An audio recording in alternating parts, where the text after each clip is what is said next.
मंगलम गौतमगणि मंगलम कुंदकुंदायो मंगलम सर्वमंगलमांगल्यं सर्वकल्याणकारिकं प्रधानं सर्वधर्माणां जयं जयतु शासनं देह छटा देनी दशा वरते ये हाथी सौज्ञानी चरण वंदन वंदन मंगल में मंगल करण वीतराग विज्ञान नमो तारि जाते भये अरहंतारि महान करि मंगल करियो महान ग्रंथ करण के काल जाते मिले समाज सब पावे निज बदराज पावे निज बदराज। आचार्य कल्प पंडित प्रवर श्री टोडरमल जी के द्वारा विरचित मोक्ष मार्ग प्रकाशक नामक ग्रंथ पे अपनी चर्चा चल रही है।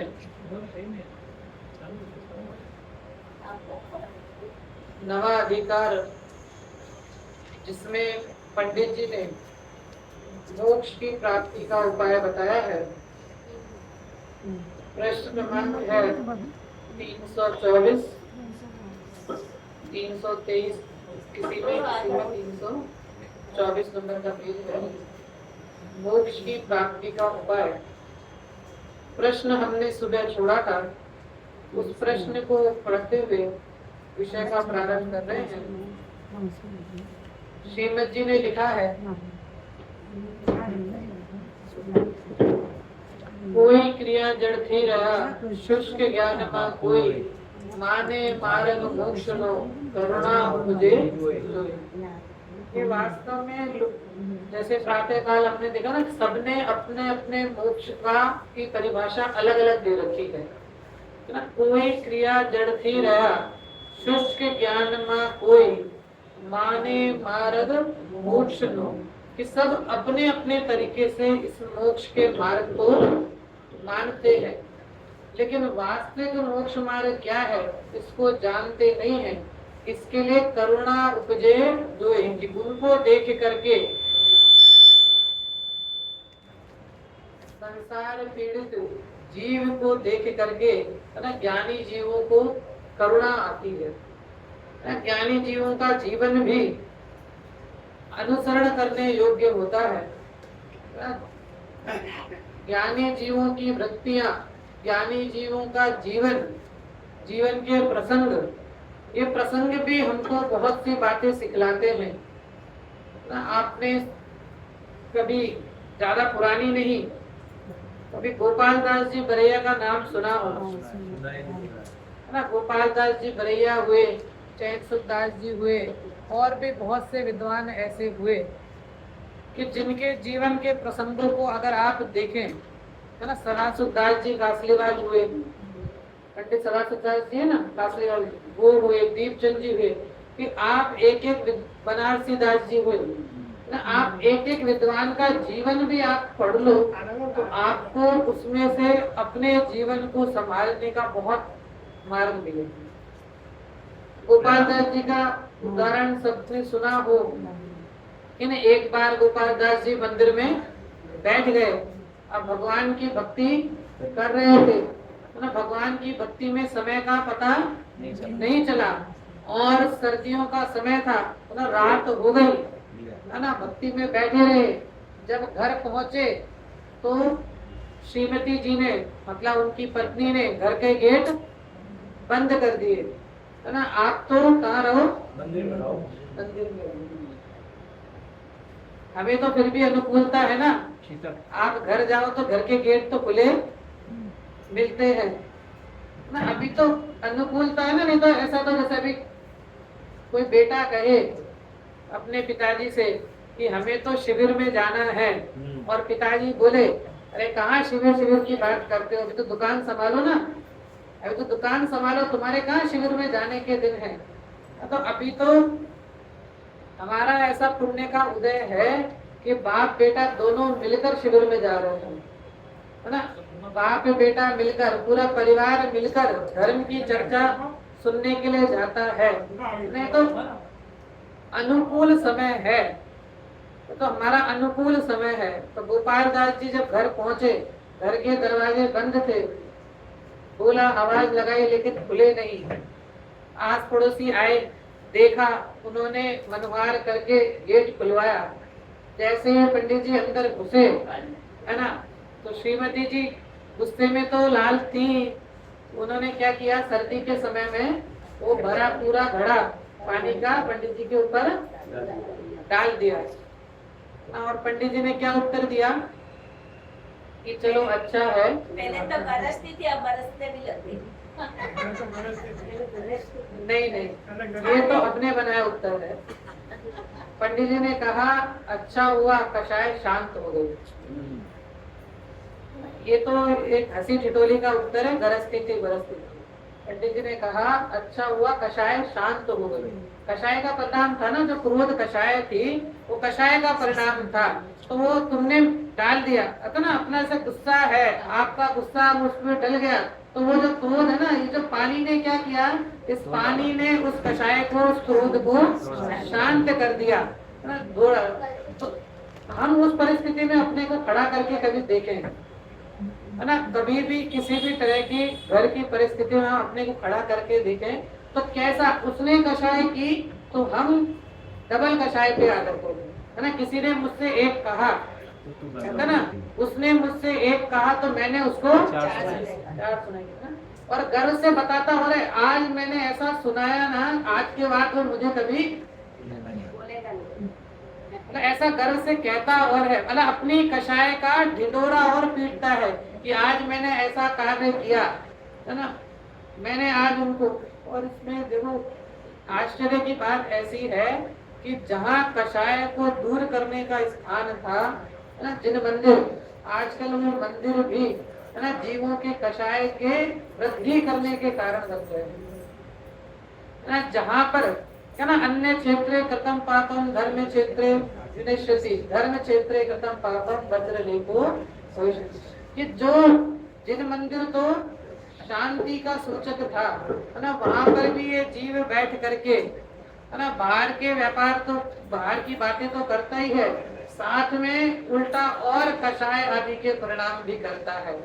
इसके लिए श्रीमद जी ने लिखा कि ये जो मोक्ष का मार्ग है ना, कि मोक्ष के मार्ग किसी ने किसी तरह माना है, कोई क्रिया जड़ थी रहा, कि कोई तो मात्र जड़ की क्रियाओं में रचपच के रह गया, शुष्क ज्ञान में कोई मात्र बाहर के शब्द ज्ञान को ही ज्ञान मानकर बैठा है ना, कोई क्रिया जड़ थी रहा, शुष्क ज्ञान में कोई माने मार्ग मोक्ष लो, और वो क्या मान रहा है, ये मोक्ष का मार्ग है ना। वो जो क्रिया कर रहा है ना, अब आप किसी से पूछो कि आप जो क्रिया कर रहे हो, जो भी कर रहे हो, किसके लिए कर रहे हो, तो भाई मोक्ष के लिए कर रहे हैं, तो उस मोक्ष का वास्तविक मार्ग तो पता नहीं है, तो इसके लिए ऐसे जीवों को देख करके करुणा उपजे। उन्होंने और आगे भी लिखा है कि कैसी विचित्र बात है, इतनी विचित्र बात है। श्लोक श्रीमद जी के उसमें आता है, अनंत सुख नाम दुख त्यारही न मित्रता, अनंत दुख नाम सुख प्रेम त्या विचित्रता। कितनी विचित्र बात है ना, इस जीव की बुद्धि इतनी विचित्र बात है कि अनंत सुख, जो अनंत सुख का भंडार है तेरा आत्म तत्व था, नाम दुख, नाम दुख मतलब कि हमने उसको क्या मान रखा है, दुख का कारण मान रखा है। धर्म तो था किसके लिए, सुखी होने के लिए, लेकिन हमने धर्म को बंधन मान रखा है ना। धर्म को हमने क्या मान लिया, बंधन मान लिया, है ना। 28 आ गई, है ना। तो अब हरी नहीं खाने पड़े मिलेगी, अब ये नहीं करना है, अब ये नहीं करना है, डेली प्रवचन सुनने जाना पड़ेगा, है ना। 10 लक्षण आ गए तो 10 दिन अब बाहर का खाना बंद, ये बंद, वो बंद, है ना। था तो छुटकारे का मार्ग, था सभी बंधनों से छूटने का मार्ग, लेकिन हमने उसी धर्म को बंधन का कारण मान लिया है, ठीक है ना। अनंत सुख नाम दुख, जो उसको दुख नाम हमने दिया है, वो था तो कैसा सुख स्वरूप था ना, कैसा था, अनंत सुख स्वरूप था, लेकिन हमने उसको दुख नाम दे रखा था। तो अनंत सुख नाम दुख त्या रही न मित्रता, कि उस आत्म स्वभाव के प्रति तो इस जीव की मित्रता रही नहीं, और अनंत दुख नाम सुख, है ना। 10वें दिन तो ऐसा लगता है जेल से छूटा, है ना। 10वें दिन बस वहां उत्तम क्षमा हुई, मिच्छामि दुक्कडम, और फिर तो 11वें दिन से तो ऐसा लगता ना जेल में थे। 10 दिन से मानो ये जीव कहाँ था, जेल में था। 8 दिन ये जीव जेल में था, आज क्या हो गया, जेल से छुटकारा मिल गया, है ना।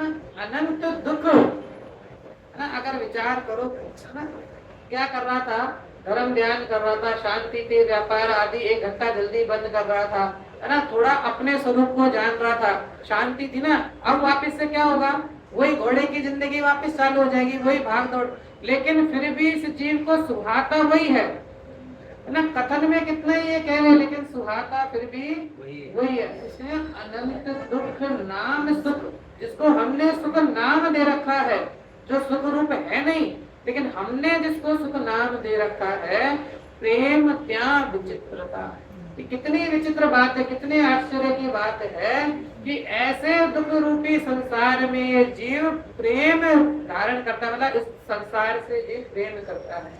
फिर आगे लिखा उन्होंने, उघाड़ न्याय नेत्र दे,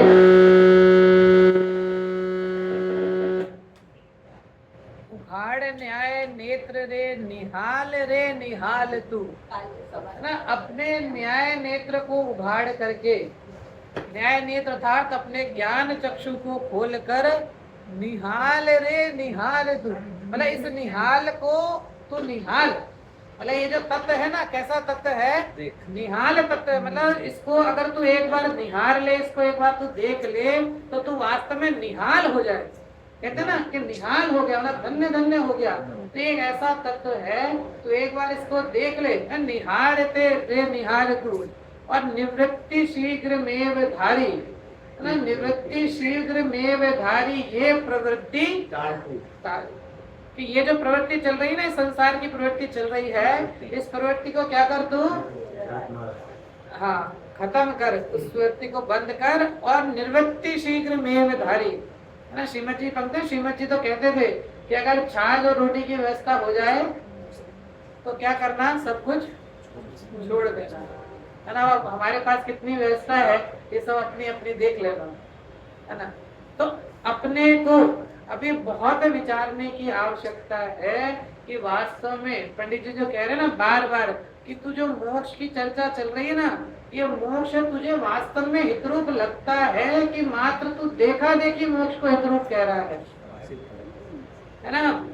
भीड़ चाल तो नहीं चल रही है कि उसने कहा, जैसे जब कॉलेज पास आउट होते हैं या 12th के बाद, है ना, जैसे राजस्थान साइड में तो 12th के बाद या 10th के बाद जब सब्जेक्ट लेते हैं तो क्या है, जैसे पूरी क्लास में से 50% लोग साइंस ले रहे हैं, तो चलो अपन भी साइंस ले लेते हैं, है ना। अधिकांश लोग कॉमर्स ले रहे हैं, तो चलो अपन भी, अपने को कुछ नहीं भैया, है ना, सबने लिया तो अपन भी ले लेते हैं। तो ऐसा नहीं, तो देखा देखी मोक्ष को हितरूप कहता है कि तुझे वास्तव में मोक्ष हितरूप भाषित होता है।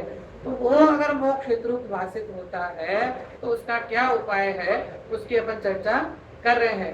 तो वहां पे प्रातः काल हमने जो प्रश्न छोड़ा था, उसको प्रश्न को पढ़ते हुए आगे बढ़ेंगे। तथा तू कहता है, 325 नंबर का पेज है मेरे में। अब तो सबको पेज बिल्कुल ख्याल आ जाने चाहिए, है ना। हाँ, क्या लिखा, तथा तू कहता है, उपदेश तो सभी सुनते हैं, कोई मोक्ष का उपाय कर सकता है, कोई नहीं कर सकता, सो कारण क्या ना। उपदेश तो सबने सुना, अब जितने भी जीव बैठे हैं उपदेश तो सबने सुना, लेकिन कोई कार्य कर पाता है, कोई नहीं कर पाता, उसका कारण क्या? तो उसका कारण समाधान कर रहे हैं। उसका कारण यही है कि जो उपदेश सुन करके पुरुषार्थ करते हैं वे मोक्ष का उपाय कर सकते हैं। पता ना, जैसे क्लासरूम के अंदर पढ़ाने वाला टीचर 50 बच्चों को सेम रूप में पढ़ा रहा है ना। अब उस 50 बच्चों में से कोई मेरिट में आ गया, कोई फेल हो गया, है ना, कोई फर्स्ट डिवीजन, कोई सेकंड डिवीजन, तो उसका कारण क्या?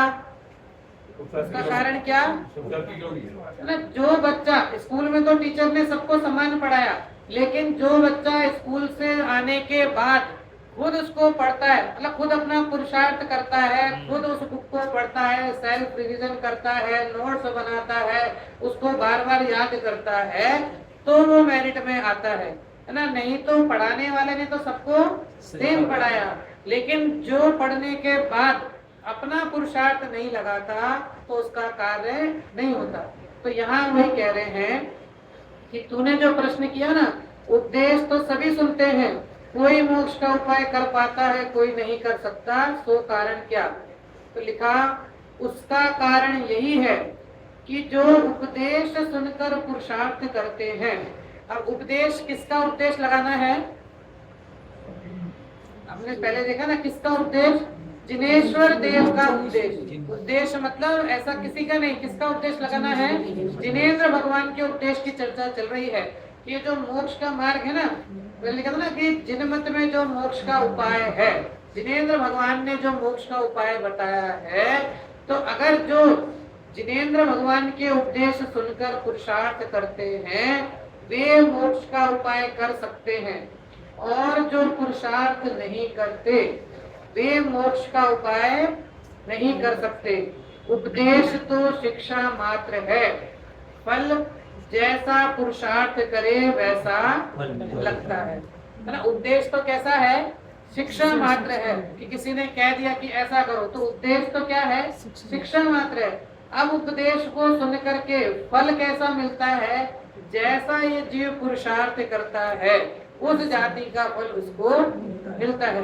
अगर बाहर के कार्य आदि में पुरुषार्थ करता है ना, बाहर में तो देखो पुरुषार्थ तो प्रति समय चल ही रहा है, चाहे बाहर का हो चाहे अंदर का हो ना, लेकिन पुरुषार्थ की जो प्रबलता है, मतलब जो मोहिनीय कर्म जो है, दर्शन मोहिनीय कर्म जो है, उसका जो उदय वर्त रहा है, उस उदय के काल में ये जीव है ना, जो राग आदि हो रहे हैं ना, तो राग आदि किसके हैं?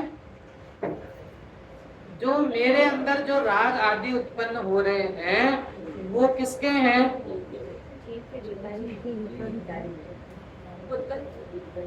वापिस से पूछता हूँ, जो राग आदि विकारी भाव उत्पन्न हो रहे हैं वो किसके हैं? तो उत्तर तो ऐसा कुछ मार्क्स नहीं काटूंगा किसी। हाँ, जीव की एक समय की पर्याय भी बराबर है, लेकिन देखो इसमें दो तीन अलग अलग लॉजिक है। पहला लॉजिक, अगर जीव के विकारी परिणामों को, जीव के होने वाले विकारी परिणामों को जीव का नहीं मानो, जीव के होने वाले विकारी परिणामों को यदि जीव का नहीं मानो तो मोक्ष की सत्ता का नाश हो जाएगा। मतलब क्या? अगर विकारी परिणाम वर्तमान अवस्था में जीव के होने वाले विकारी परिणाम है ना, कोई कहे कि आत्मा तो कैसा है? बिल्कुल भिन्न है। आत्मा, जैसे युगल जी कहते हैं ना, युगल जी ने लिखा है कि आत्मा एक ऐसा अभेद किला है जिस किले के अंदर कर्म रूपी शत्रु ने कभी प्रवेश भी नहीं किया। बात ये भी सत्य है, आत्मा एक ऐसा अभेद किला है कि जिस किले की दीवार तक भी, दीवार के अंदर कभी कर्म रूपी शत्रु ने प्रवेश तक नहीं किया। लेकिन हमें समझने के लिए कि जीव के जो विकारी परिणाम हो रहे हैं, अगर उनको जीव से सर्वथा भिन्न मानोगे तो अभी वर्तमान में तेरा मोक्ष हो जाएगा, यहीं पे मोक्ष हो जाएगा। है ना, क्योंकि कर्म तो क्या है, मेरे में है ही नहीं, तो मैं तो कैसा हो गया, बिल्कुल शुद्ध हो गया ना, कर्म से भिन्न हो गया। सिद्ध अवस्था में क्या होगा, कर्म से रहित अवस्था होगी ना। तो जीव के होने वाले विकारी परिणाम जीव के हैं भी और नहीं भी है ना, ये नए विवक्षा है ना। है कैसे, अगर तुम नहीं मानोगे तो अभी वर्तमान पर्याय में ही मोक्ष है ना, कर्म आदि नहीं है तो वर्तमान में ही मोक्ष है। और अगर तुम जीव का मानो, अगर तुम उसका कर्ता जीव को मानो, तो फिर तो भी बड़ा दोष है। अगर तुमने विकारी परिणामों का कर्ता जीव को मान लिया, तो कभी ये जीव विकारी परिणामों से मुक्ति नहीं हो पाएगा, है ना। क्योंकि जो कर्ता है, समय सार की गाथा में लिखा ना 96 से उसमें कि पर द्रव्य को जीव जो करे तो वो जरूर तन्मय बने, वे नहीं तन्मय जिससे वे नहीं कर्ता ठहरे, है ना। अगर पर द्रव्य को जीव करने लग जाए तो वो उसका कर्ता बने, और कर्ता अगर बन जाए तो वो उसी में मिक्स हो जाए। तो बोला जीव और विकारी परिणाम अर्थात जीव और पुद्गल की सत्ता मिक्स हो जाए तो भी जीव की सत्ता का नाश हो जाए। तो ये तो नेयों की व्याख्या है कि कहीं कहीं पे जीव और विकारी परिणाम, मतलब जीव में उत्पन्न होने वाले विकारी परिणाम को जीव से भिन्न बताया है, और कहीं कहीं पर जीव के उत्पन्न होने वाले विकारी परिणाम का कर्ता स्वयं जीव को बताया है। तो हमें ज्ञान की अपनी व्याख्या ऐसी समझनी है कि ये जो कर्म है ना, क्योंकि अगर आप ऐसा मान के बैठ जाओ ये जो कर्म है ना, ये तो पुद्गल के हैं, पंडित जी ने लिखा ना, ये तो कर्म पुद्गल के हैं, इसमें तेरा कुछ चलता हलता है नहीं, तो कर्म का ने तो मुझे कभी छुआ नहीं, कर्म मेरे में प्रवेश नहीं करते हैं, तो बस मैं तो कैसा हूँ, सिद्धो जैसा हूँ। सिद्धो जैसा तो हूँ, लेकिन अभी मैं सिद्धो जैसा मान के बैठ जाऊं, है ना, तो ये भी मेरी भूल है ना। और मैं अपने को दोषी मानकर बैठ जाऊं तो ये भी मेरी भूल है ना। मैं दोषी भी नहीं हूँ, है ना। ये जो कर्म आदि की अवस्था है ना, ये सब मेरे ज्ञान की ना, ज्ञान और राग ना, ज्ञान की जो अवस्था है, उस ज्ञान में जब ये जीव अपने ये ज्ञान, जब जीव अपने स्वरूप की तरफ इस ज्ञान का ढलन होता है, तब इस जीव का मोक्ष रूपी जो कार्य है, लिखा ना यहाँ पर कि जो उपदेश सुनकर, जिनेंद्र भगवान के उपदेश को सुनकर के पुरुषार्थ करता है ना। पहला तो क्या हुआ, उपदेश सुनना, फिर उपदेश सुनकर क्या करता है, पुरुषार्थ करता है, मतलब अपने ज्ञान को उसमें लगाता है, तो वो मोक्ष का उपाय कर पाता है। दौलत राम जी ने लिखा ना छैड़ाला में, इमि जानी आलस हानि साहस ठानी सिख आदरो, जब लो न रोग जरा गए, तब लो झटति निज हित करो। छैड़ाला तो लघु समय सार है, छैड़ाला तो ऐसी है सबको याद होनी चाहिए, है ना। तो ना कंठ पाठ के विषय में होनी चाहिए कि सबके कंठ में छैड़ाला। पहले तो लोगों को बहुत चीजें याद होती थी, आजकल तो जमाना ऐसा आ गया है ना। पहले आप खुद अगर विचार करो, आपको कितने मोबाइल नंबर याद रहते थे। आज अपना और एक किसी घर वाले का नंबर याद हो तो ठीक है, नहीं तो बाकी किसी का नंबर याद ही नहीं रहता, सबके नंबर उसी में देखने पड़ते हैं। पहले ऐसे ही सबको डेली वो पाठ होते थे, बारे भावना, मेरी भावना, आलोचना पाठ, जितने भी पाठ होते थे सबको याद रहते थे। तो छैड़ाला भी ऐसी है कि सबको ना अपने कंठ में बसाने, सबको याद होने। तो क्या लिखा दौलत राम जी ने, इमि जानी आलस हानि साहस ठानी सिख आदरो।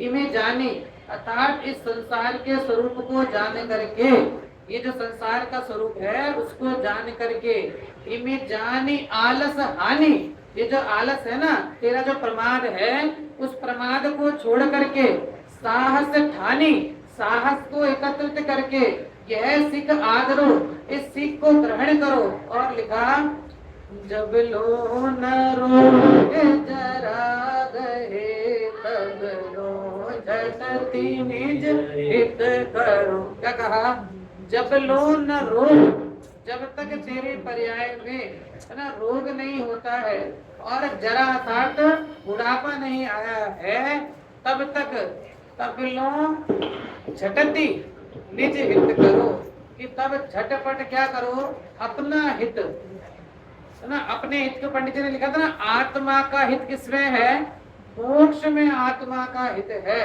तो तब लो झटती निज हित करो, कि ये क्योंकि है ना मौका मिला ना, अवसर मिला है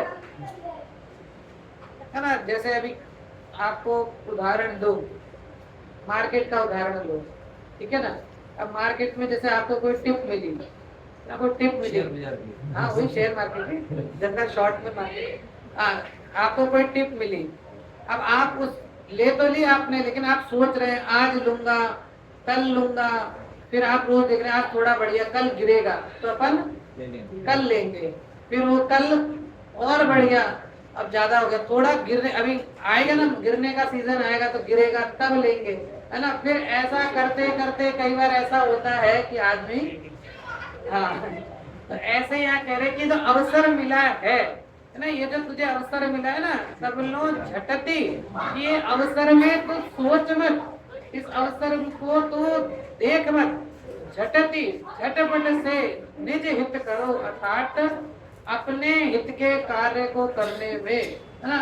अपना हित किसमें है, मोक्ष में आत्मा का हित है, हित किसमें है, मोक्ष में है, तो इस मोक्ष को जानने का तू पुरुषार्थ कर।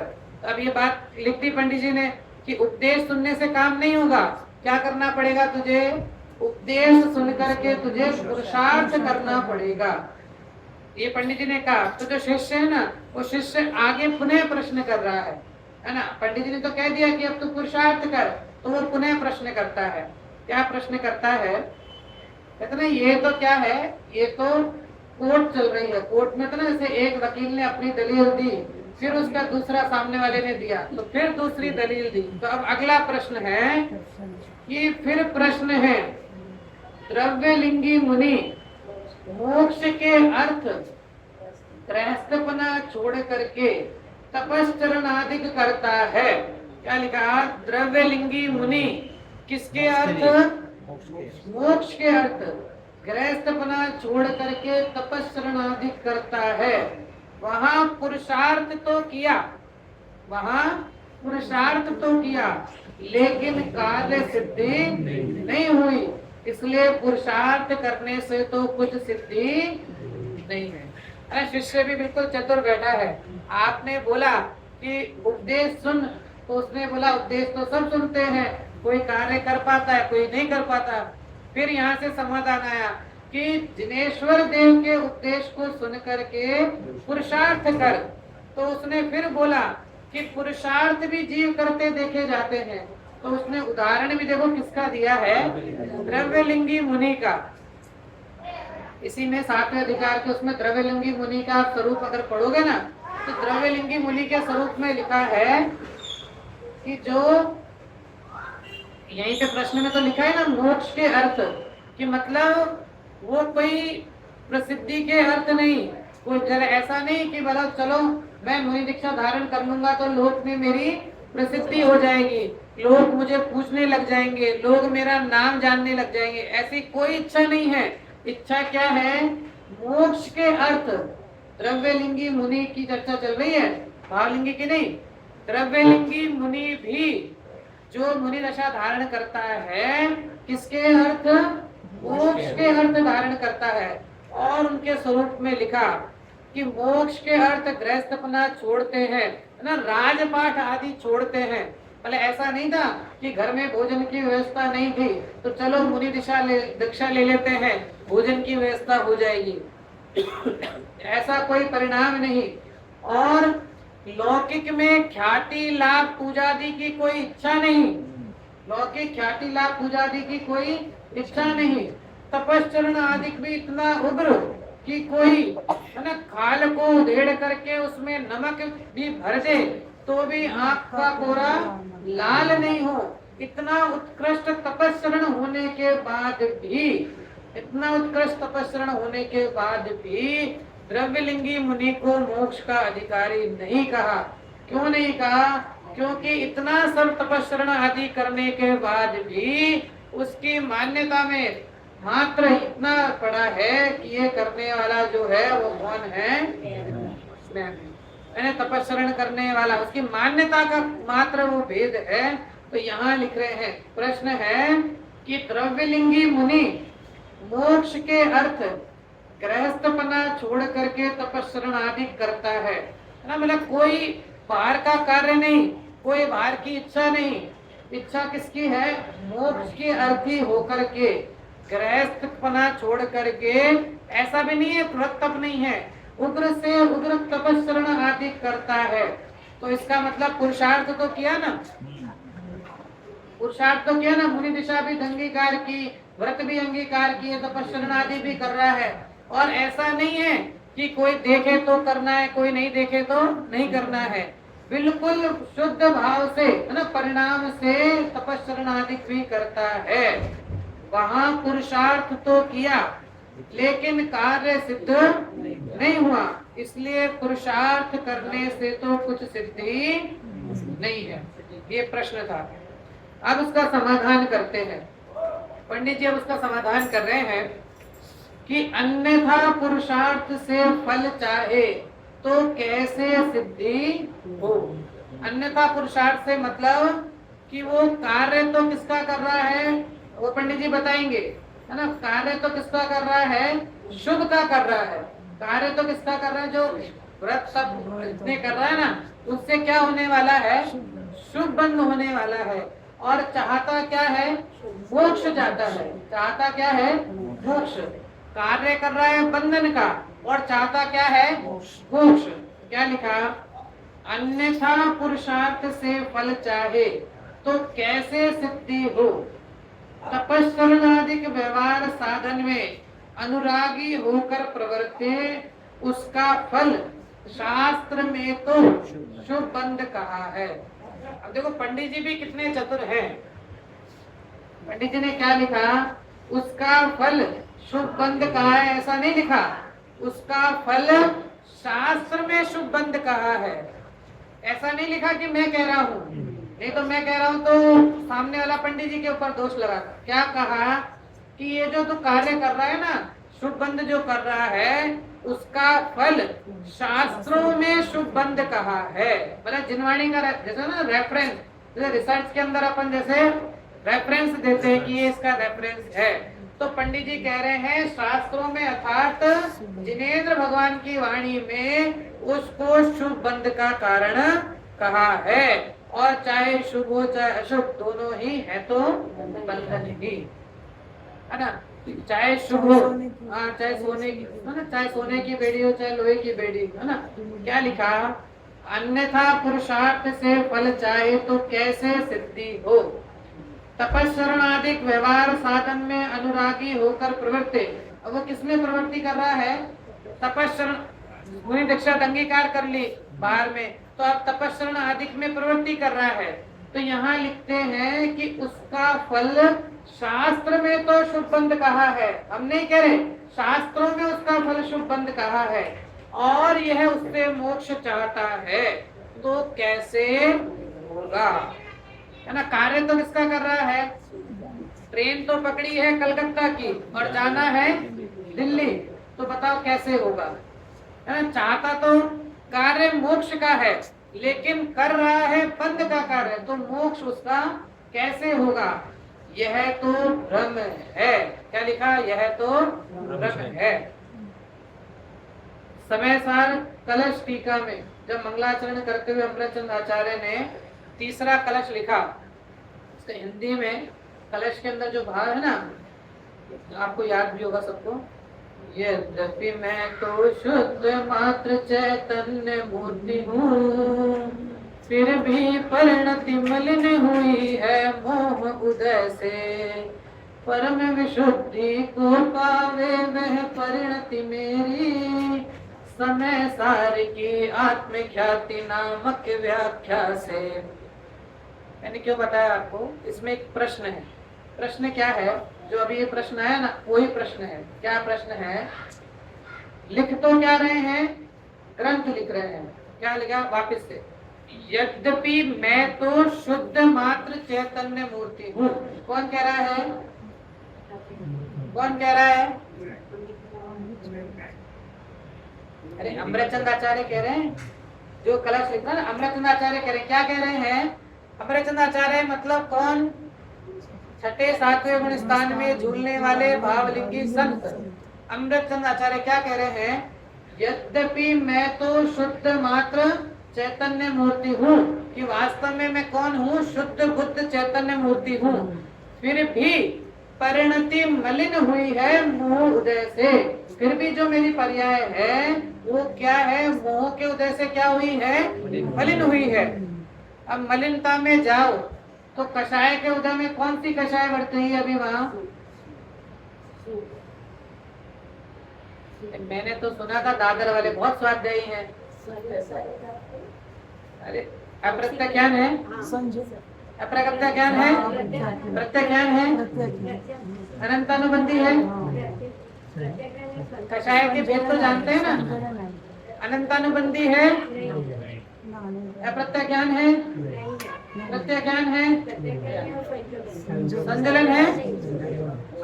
अब संजलन भी नहीं करोगे तो फिर बचा क्या?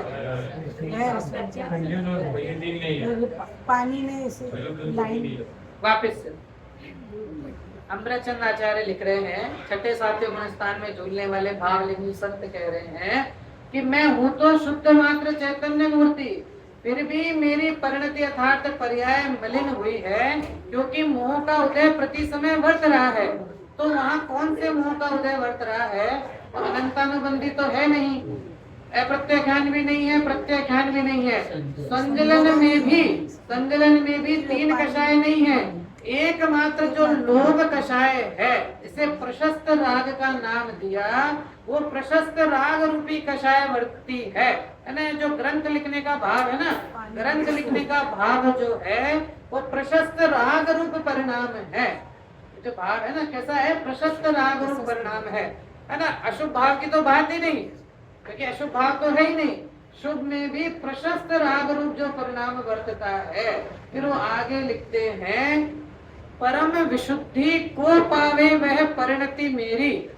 जो मेरी परिणति अभी शुभ भाव में वर्तती है, अर्थात अभी जो मोह के उदय के कारण मलिन हुई है, वो किसको प्राप्त हो? परम विशुद्धि को पावे वह परिणति मेरी, समय सार की आत्मख्याति नामक व्याख्या से। किसके द्वारा परम विशुद्धि को पावे? समय सार की आत्मख्याति व्याख्या से। तो आत्मख्याति पढ़ने से परम विशुद्धि हो जाएगी। थोड़ा डीपली समझना, जो मैं समझाना चाह रहा हूँ उसको थोड़ा डीपली समझना। प्रश्न ये है, भाव शुभ कर रहे हैं, भावना शुद्ध भाव की भा रहे हैं। क्या लिखा? ग्रंथ लिख रहे हैं ना, समय परम विशुद्धि को पावे वह परिणति मेरी, समय सार की आत्मख्याति नामक व्याख्या से। मैं जो समय सार की आत्मख्याति टीका लिख रहा हूँ, उस टीका के द्वारा मेरी परिणति परम विशुद्धता को प्राप्त हो। बराबर है? अब इसमें दो कार्य हैं। ग्रंथ लिखने का कार्य ना, समय सार की जो मैं आत्मख्याति टीका लिख रहा हूँ, तो बताओ ग्रंथ लिखने का कार्य कौन सा भाव में आएगा? शुभ में आएगा कि शुद्ध में आएगा? शुभ में आएगा। तो क्या है ना, शुभ भाव में आएगा। इच्छा किसकी कर रहे हैं? इच्छा किसकी कर रहे हैं? परम विशुद्धि को पावे। तो वो किसमें है? शुद्ध भाव में। अब मेरा प्रश्न है, अभी आपको स्थिति समझ में है ना। अब मेरा प्रश्न है कि कार्य कर रहे हैं शुभ भाव का, इच्छा कर रहे हैं शुद्ध भाव की, तो शुभ भाव से शुद्ध होगा कि नहीं होगा? मैं अगर जनरल किसी के प्रश्न बारे में पूछता ना, तो आप एक बार बोल भी देते। अब जब अमृतचंद आचार्य की चर्चा है ना, तो आपको थोड़ा सोचने को समय मिलेगा, है ना। क्योंकि अगर आप बोलो, हाँ बोलिए बोलिए, नंबर नहीं कटेंगे। वो शुद्ध भाव से शुद्ध भाव होगा। लिखने के समय उनका जो भाव हो रहा है, अभी जो भाव है वो शुद्ध भाव है, लेकिन वो झूल रहे। तो जब लिखने के भाव से बाहर आए और अंदर गए जब परिणति में, तो तभी शुद्ध भाव हुआ। जैसे जैसे विशुद्धि बढ़ती जाती है, तभी ऐसे ऐसे न्याय में रमता है। नहीं, मतलब आपकी जैसे बात है, ग्रंथ लिखने का भाव होता है ना, तो ग्रंथ लिख रहे हैं तो क्या हो रहा है, प्रति समय छठा सातवां गुण स्थान बताया ना, प्रति समय क्या है, छठे सातवें में झूल रहे हैं। ग्रंथ लिखते हैं उस समय कौन सा गुण स्थान, सातवें में तो ग्रंथ लिख नहीं सकते, ग्रंथ लिखते समय कौन सा गुण स्थान, छठा गुण स्थान, और छठे गुण स्थान में भी इतने समय नहीं है, तो बार बार कहाँ जा रहे हैं, अंदर जा रहे हैं। तो जब जब अंदर जा रहे हैं तो अंदर जाने के समय, अंदर जाने का ग्रंथ लिखते समय, समय सार की व्याख्या करते समय थोड़ा लिखा, फिर उसके भाव को लेकर अंदर गए, तो जिस समय अंदर गए तो उस समय जो विशुद्ध परिणाम होते हैं, उन विशुद्ध परिणामों के द्वारा मेरा परिणति कैसी हो, मेरी परिणति पूर्ण विशुद्ध हो। और आचार्य अमृतचंद्र तो उसी ग्रंथ के अंत में भी ये भी लिखते हैं कि ये जो समय सार की टीका लिखी ना, इस टीका के लिखने में स्वरूप गुप्त अमृतचंद्र का कोई हाथ नहीं है। समय सार की टीका के अंत में लिखते हैं अमृतचंद्र आचार्य, आत्मख्याति टीका पूरी लिखने के बाद लिखते हैं, इस टीका को लिखने में स्वरूप गुप्त, क्या लिखा, स्वरूप गुप्त अमृतचंद्र का कोई हाथ नहीं है। इतनी बड़ी टीका लिखकर भी क्या कह रहे हैं, ये तो शब्दों का सहज परिणमन था कि ये जो टीका लिखी गई है ना। हमारे साथ तो कैसा होता है, एक पेज लिख दो तो ऐसा लगता है हमारे जैसा राइटर है ना, जरा सा कोई पोयम, ये कुछ आजकल तो वैसे होता ना, व्हाट्सएप पे आपने एक मैसेज बना दिया है ना, कोई भी मैसेज बनाया, अब उसको आपने फॉरवर्ड कर दिया, अब जब तक किसी का उसके ऊपर कमेंट नहीं आए या रिप्लाई नहीं आए, तब तक वो जीव वो सोचता ही रहता है, इनने मेरा मैसेज पढ़ा कि नहीं पढ़ा। और बहुत देर हो जाए ना किसी का नहीं आया, तो सामने को वाले को फोन करेगा, अरे आपने मेरा मैसेज पढ़ा कि नहीं पढ़ा, मैंने देखो कितना अच्छा उसमें लिखा है। तो ऐसे ही भैया ना, यहाँ तो इतनी बड़ी टीका लिख करके भी लिख रहे हैं, है ना, इतनी बड़ी टीका लिखकर भी लिख रहे हैं कि इस टीका को लिखने में हमारा कोई हाथ नहीं है ना। हम तो टीका क्या, हम तो जरा सा वो लिख देंगे ना, अगर 10 पेज का 15 पेज का एक बुक, हम अगर कोई बुक हमारी छप गई है ना, तो बस वो अपने घर में सबसे जो बोलते हैं कॉफी टेबल के ऊपर वही बुक लाके रखेगा, जो भी आएगा उसको, आपने बुक पढ़ी कि नहीं पढ़ी, ये बुक देखो पीछे, बुक को हमने पढ़ा है, हमने लिखा है। गुरुदेव जी के समय का उदाहरण आता है, उस समय वो चलती थी ना, कैसेट चलती थी, पहले तो स्कूल चलते थे जिसमें राउंड नहीं, गुरुदेव के टाइम पे स्कूल चलते थे, नागरा स्कूल जिसे बोलते ना, हाँ, ऐसा राउंड का टेप होता था, हाँ, बिल्कुल चौड़ा। फिर बाद में वो ऑडियो कैसेट में आया, उसके पहले वायर चलते थे ना, वायर चलते थे, वायर के बाद में स्कूल आया, स्कूल के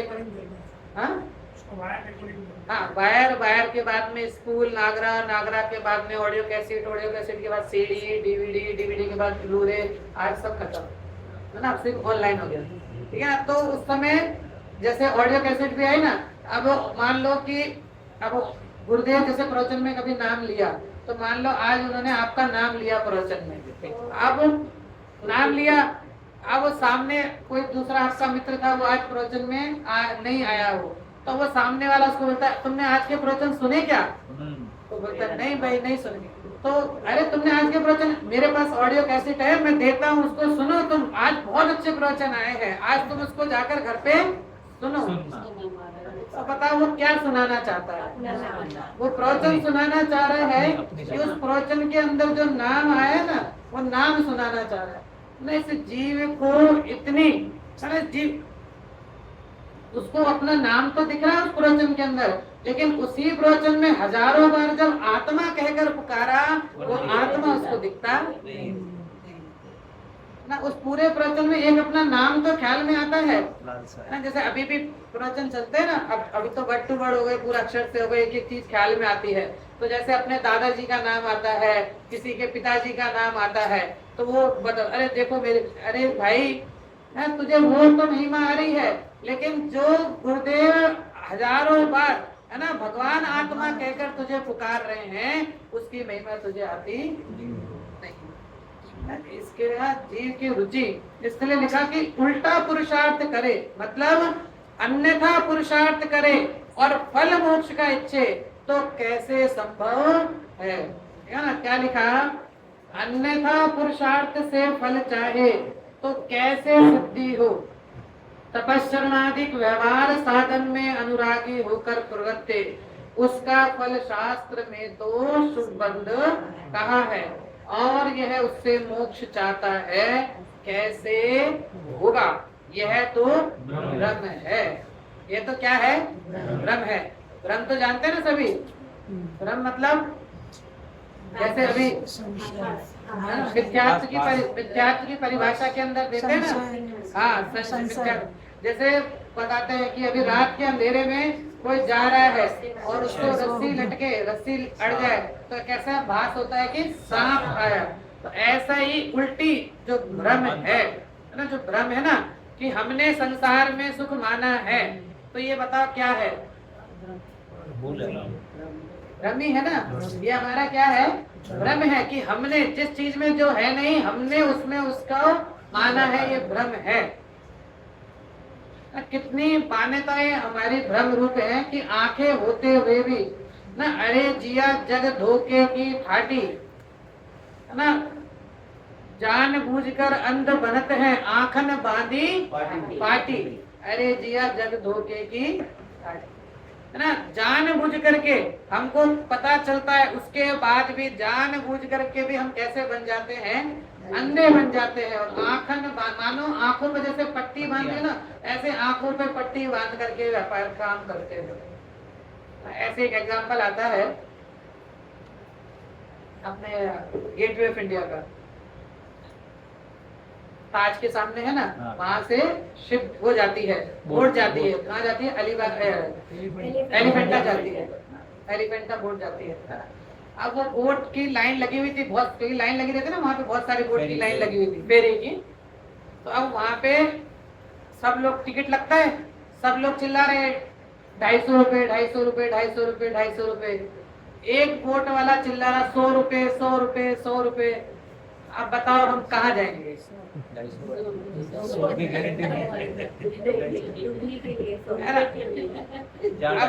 लाइन ज्यादा लगेगी वहीं चले जाएंगे। ये तो आप कह रहे हो वहां होंगे ना। तो अब सारे सब लोग चिल्ला रहे हैं 250 रुपए 250 रुपए 250। एक जना चिल्ला रहा 100 रुपए। अब अपन ने देखा कि भाई सब तो 250 चिल्ला रहे हैं, ये 100 चिल्ला रहा है, क्या है पहले तो क्या बात क्या है, तो पहले देखते हैं। तो देखा उसकी बोर्ड भी बहुत अच्छी लग रही, बिल्कुल सब बाहर बहुत अच्छे स्टिकर सब लगाए हुए। जो बंदा खड़ा वो भी चश्मा लगा के, बहुत काला चश्मा लगा के ऐसे खड़ा है और बिल्कुल आराम से, ऐसा लगा ठीक है। तो सब भीड़ जा रही थी उसमें, तो हम भी उसमें, है ना, कौन 250 रुपए 150 रुपए ज्यादा देगा, बढ़िया बुद्धि है ही, तो चलो उसमें चले गए। अब वो सब लोग बैठ गए, पूरी बोट भर गई। अब बोट आगे बढ़ी, जैसे जैसे बोट पानी में आगे बढ़ने लगी वैसे वैसे जो स्टिकर लगे हुए थे ना, वो स्टिकर खुलने शुरू हुए, है ना, वो स्टिकर खुलने शुरू हुए। तो मतलब वो बोट स्टिकर लगा रखा, बोट क्या थी, टूटी हुई थी, बोटों में छेद था, तो स्टिकर से क्या कर रखी थी, पूरी कवर कर रखी थी। अब वो जैसे जैसे पानी में आगे बढ़ी स्टिकर खुलने लगे और बोट में पानी आने लगा। अब बोट में पानी आने लगा तो ये बोट हिली, अब बोट हिली तो ये भी हिला। अब ये चिल्लाने लगा अरे बचाओ बचाओ। और फिर ऐसा होता ना, अब जो चलाने वाला उसके ऊपर सारे चढ़ गए और उसके ऊपर चिल्ला रहे हैं कैसा अंधा है क्या, देखता नहीं है, जब बोट में इतने छेद थे तो बोट लेकर क्यों निकला, ये निकला। उसने बोला भाई मैं तो वास्तव में अंधा ही हूँ। उसने तो काला चश्मा लगा रखा था, पता किसी को था नहीं, मैं तो वास्तव में अंधा ही हूँ, लेकिन मुझसे बड़े अंधे तो तुम हो, मुझसे बड़े अंधे तो तुम हो। जब सारी दुनिया 250 का वो लगा रही है और मैं 100 का कह रहा हूँ, तो इसका मतलब कुछ तो खोट होगी ना। तो ऐसे ही ये जीव मोक्ष के मार्ग में जहाँ सम्यक तत्व की चर्चा जहाँ चलती है ना, वास्तविक तत्व की जहाँ चर्चा चलती है ना, वहां तो इसको सुहाता नहीं है कि अरे क्या, वहां तो सिर्फ आत्म तत्व की चर्चा चलती है, आत्म तत्व की चर्चा चलती है। बाहर जहाँ थोड़ी धमा चौकड़ी दिखाई देती है, जहाँ थोड़ा कुछ करने को मिलता है कि अरे चलो हमने कुछ किया, हमारा कुछ नाम हुआ, हमारा कुछ करने को मिला, वहां ये जीव जाकर के जाता है, रचता है, वहां जाकर इसको आनंद आता है और फिर एक दिन है ना भटक जाता है ना, इसके लिए भटकने के रास्ते में भटक जाता है। तो ये तो हमको पुण्य के उदय से वास्तविक तत्व मिला ना, तत्व तो था, तत्व तो क्योंकि धर्म तो सदाकाल था ही, लेकिन उस तत्व में से वास्तविक जो मर्म है वो मर्म हमको समझने को मिला। तो अब ये लिखा पंडित जी ने कि ये जो तू कर रहा है ना, ये तो क्या है, तेरा भ्रम है ना, तो अन्यथा पुरुषार्थ से मोक्ष चाहता है, कैसे होगा, यह तो तेरा भ्रम है।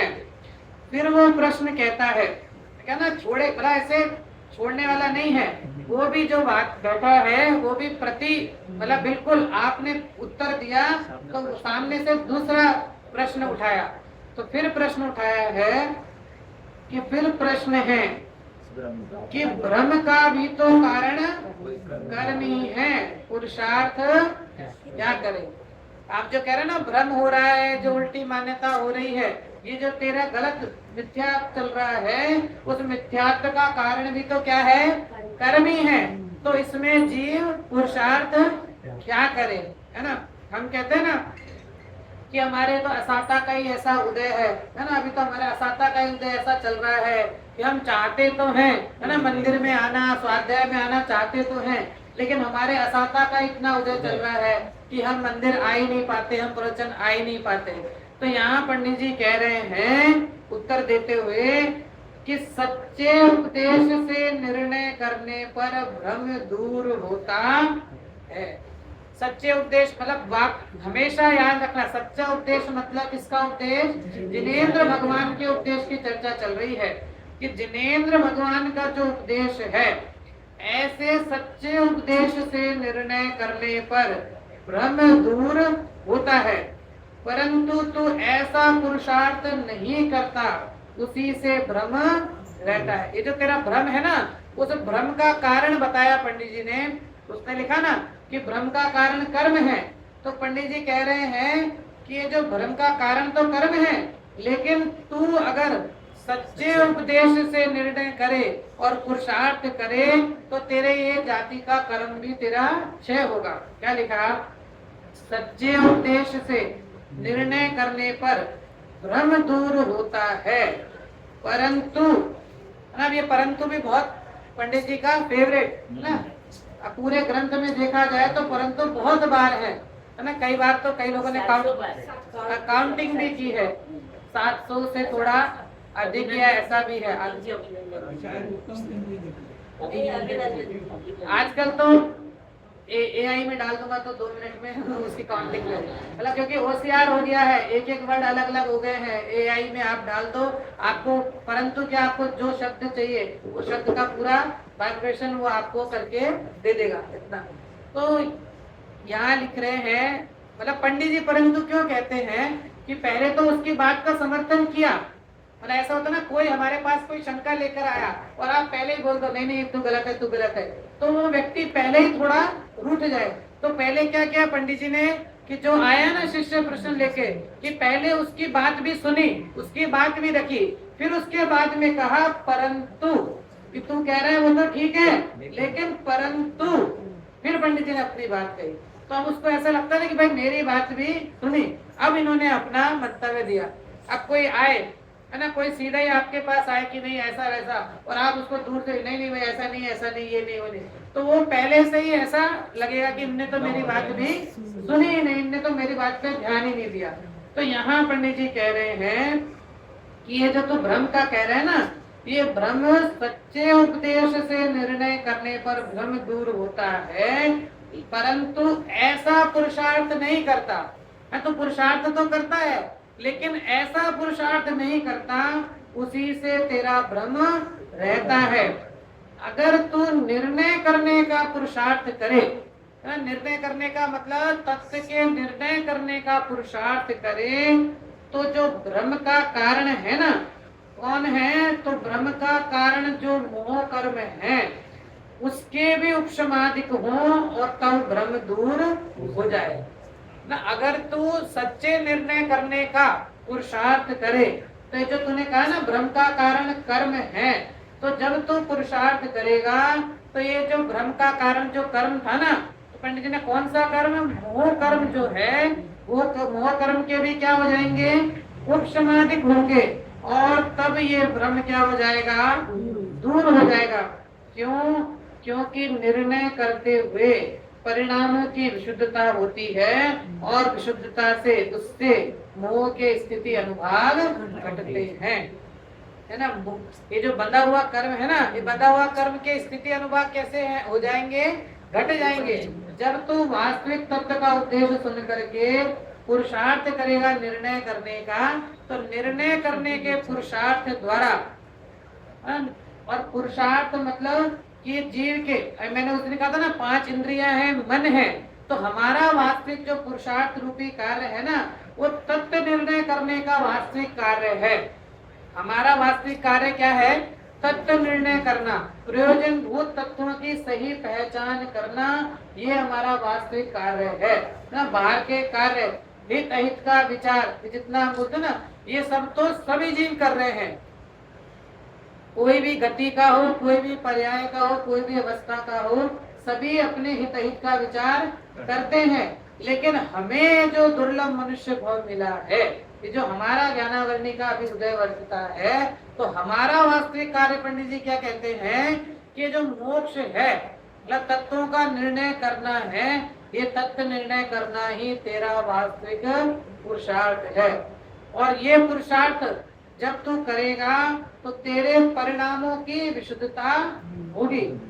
अभी जो समय सार की बात कही थी ना, वो वापस यहाँ लगाना कि जब तू ये कार्य करेगा तो क्या होगा? उस कार्य करने से परिणामों में विशुद्धता आएगी और उस विशुद्धता के द्वारा तेरे जो मोह कर्म हैं, उस मोह कर्म का स्थिति अनुभाग घटेगा और एक अवस्था ऐसी आएगी वो पूर्ण मोहनीय कर्म का नाश हो जाएगा और श्रेणी आरोहण करते हुए तू केवल ज्ञान की प्राप्ति कर लेगा और समस्त कर्मों का नाश होकर के तू मोक्ष में चला जाएगा। स्वरूप बुद्धि का क्या अर्थ होता है? उन्होंने आत्मख्याति लिखते हुए मैं स्वरूप बुद्धि का बताया ना पीछे से, मैं स्वरूप गुप्त, स्वरूप गुप्त, स्वरूप गुप्त अमृतचंद मतलब गुप्त, एक होता है ना गुप्त दान होता है ना, गुप्त दान मतलब जिसमें दान तो दिया है लेकिन दान देने वाला अपना नाम नहीं देता। ऐसे स्वरूप गुप्त मतलब उसमें खो गया है, उसके अंदर डूब गए। तो ऐसे स्वरूप गुप्त मतलब जो स्वरूप के अंदर गुप्त हो गए हैं, स्वरूप के अंदर लीन हो गए हैं, खो गए हैं, डूब गए हैं, ऐसे अमृतचंद आचार्य स्वरूप गुप्त लिखा है ना। नाटक समय सार में बनारसी दास जी को लिखा आत्म रसी बनारसी। सबसे पहले जो उसकी मंगलाचरण है ना, उस मंगलाचरण में बनारसी दास जी को लिखा आत्मरसी बनारसी। ये जो बनारसी दास जी कैसे हैं? आत्मरस के रसिक हैं। तो ऐसे सब जगह अलग अलग है ना, क्योंकि ज्ञानी जीव की पहचान है ना, अपन अपनी पहचान तो कैसे देते हैं? घर के नेम प्लेट पे लगाते हैं ना, MA, BA, doctor, LLB, MLA, CF, CA, है ना, सब लगाते हैं। लेकिन ज्ञानी जीव अपनी पहचान कैसे बताते हैं? आत्मरसी बनारसी, स्वरूप गुप्त, अमृत चंद्र, निज रस में मग्न योगिंदु देव, ऐसे ज्ञानी जीव अपनी पहचान बताते हैं। मतलब वो ये बाहर की उपाधि, उनको कोई उपाधि नहीं लगती है। तो आत्म की उपाधि, आत्म कहते हैं आत्मा की उपाधि उनको वास्तविक उपाधि वर्तती है। तो इसके लिए यहाँ कहा अगर तू अपने तत्व निर्णय करने का पुरुषार्थ करेगा तो तेरे क्या होगा? परिणामों की विशुद्धता होगी और उससे मोह के स्थिति अनुभाग भी घटेंगे। फिर मोह के स्थिति अनुभाग घटे तो फिर वहां पर एक और प्रश्न उसने उठाया है। इस प्रश्न की चर्चा अपन कल प्रातः काल के प्रवचन में करेंगे, है ना। ये बिल्कुल आपको इतना आनंद आएगा इस विषय के अंदर कि एक एक प्रश्न उठेंगे और उन एक एक प्रश्नों का समाधान इसके अंदर उचित रूप से पंडित जी करेंगे। तो इन प्रश्नों को समझते हुए अपने आत्म स्वभाव का, आत्मिक का जो कार्य है उस मोक्ष रूपी कार्य को करें, इसी भावना के साथ।